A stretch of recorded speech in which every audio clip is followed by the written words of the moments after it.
Как всегда, начнем с самых интересных новостей науки в мире.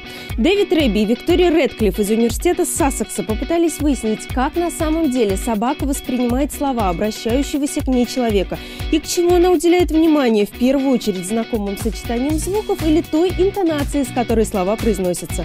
Исследование показало, что собакам, слушающим человека, важно и то, что он говорит, и то, как он это произносит, ведь распределение ролей между полушариями мозга собаки оказалось примерно таким же, как у человека.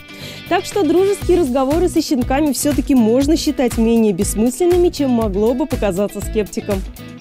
А в России специалисты, представляющие Институт ядерной физики имени Будкера Сибирского отделения Российской академии наук, планируют участвовать в крупных международных экспериментах по поиску темной материи.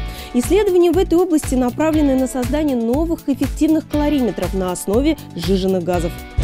И в заключении в Татарстане. В Казани начинается экспедиция «Антарктида-100», организованная Русским географическим обществом и дирекцией музея-заповедника «Казанский Кремль».